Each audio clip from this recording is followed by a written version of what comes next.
From the banks of the Allegheny, welcome to Philbit's True Detective, Episode 5, Part 5. Hey everybody, we are back. Things got a little hairy for Rust when last we were here, and we closed on a scene where Marty is opening a locker and the camera is inside the locker staring out at Marty. That's where we're going to pick it back up here. And let's roll them. And let's True Detective.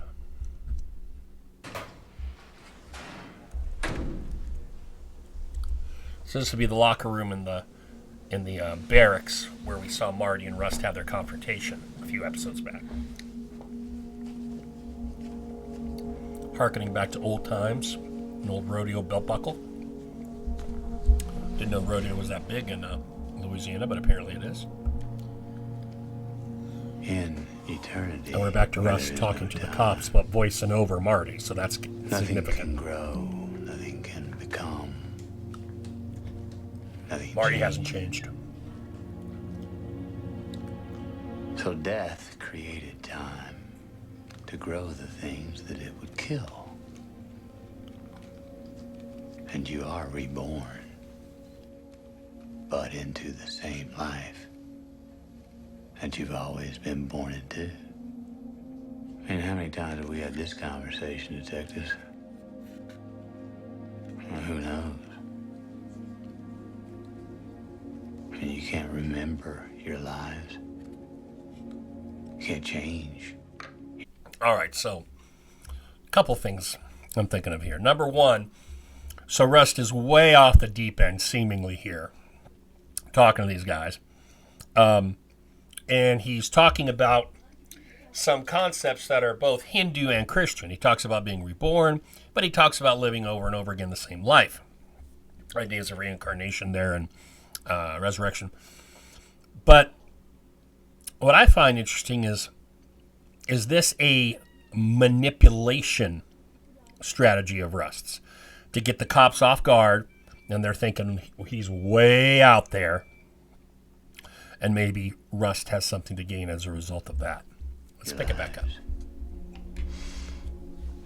And that is a terrible and a secret fate of all life. You're trapped. Like a nightmare you keep waking up into. It's a great shot to go with that voiceover. Because Rust is trapped and he keeps waking up to a nightmare because they didn't catch the killer. Well, I got a deposition this afternoon. Push it.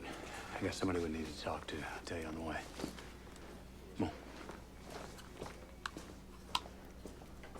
You really think he's serious about having something?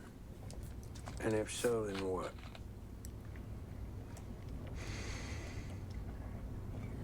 Reggie Ledoux deserved to die, Marty. That was justice. But I'm not ruling out other agencies. What does that mean? Guy Francis and Charlie Lang both say the Yellow King. Dora Lang said the Yellow King. Okay, look, if the killer's still out there, why haven't there been more killings? Well, maybe there have, Marty, and we just don't know about them. Hadn't put them together. I also published my Yellow King supplementary video So hard to take the case. after part 4, so you can check that out. Are you telling me you think the task force was in on it?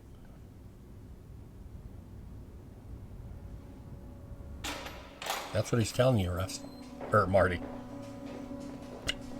Remember, they were hired by Tuttle, who is that parishioner. Oh! Well, looky there. The guy who mentioned the Yellow King and wanted a bargain is dead. How the fuck did this happen? You knew what he was looking at with the double murders. Guess he thought about it and made a choice. You got a camera feed?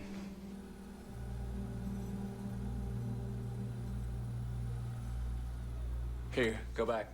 Play this. Took a phone call at 7:15. He's a lawyer.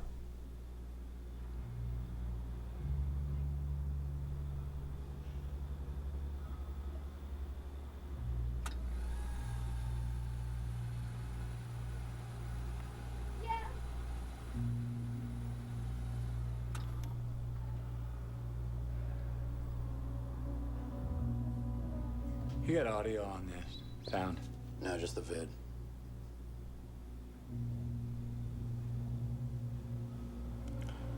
That's it. It's 3 hours and nothing. Till you see the blood.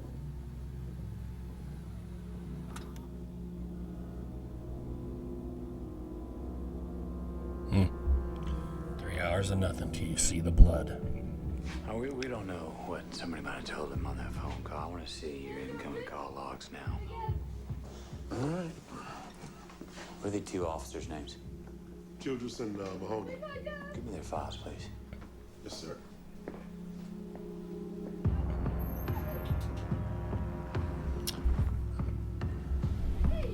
Another shot of big machinery, although it wasn't that long, but there's more machinery there behind those cars.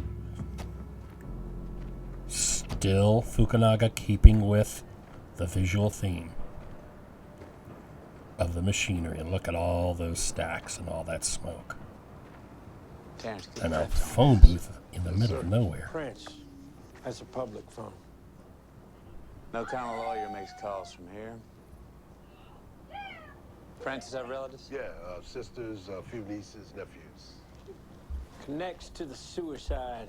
How? Well, somebody might have told him something. Gave him no choice. Well, great. So when he got going on this thing again, did he mention Billy Lee Tuttle? You know that he did. Tuttle died a couple years back, 2010. Yeah. Tuttle is the What was Reverend. that, mixed medications? So what? Right after Cole showed back up in the state. Fuck this. Fuck this bullshit. You tell me right now why you're all over Cole, or I walk.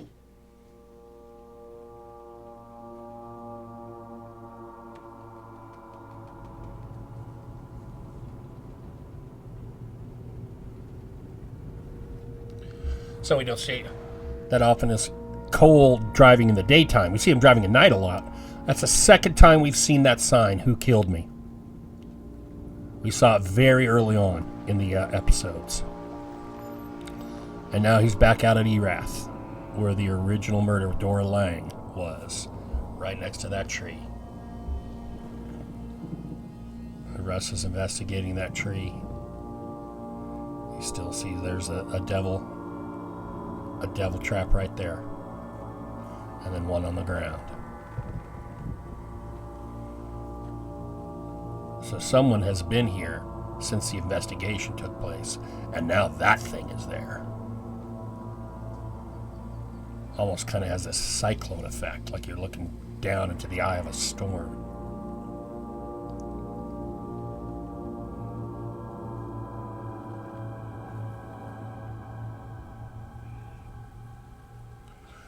See, that all would have been evidence, so that all would have not been there when they had the Dora Lang case.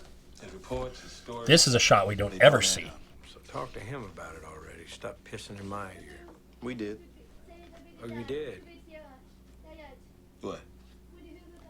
Well, if you two talked to Russ, you weren't getting a read on him. He was getting a read on you.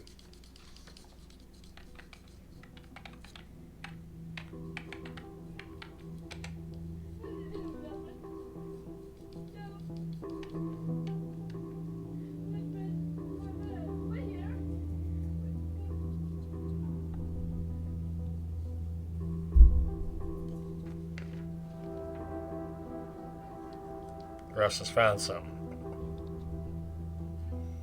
I like the lighting in this shot with that light down. That was a new victim. Lake Charles. This is all you got. Fuck, I already know all this. That's what we have so far. He hadn't checked old Unsolves. Maybe you stop dancing with us. Tell us what you've really been up to.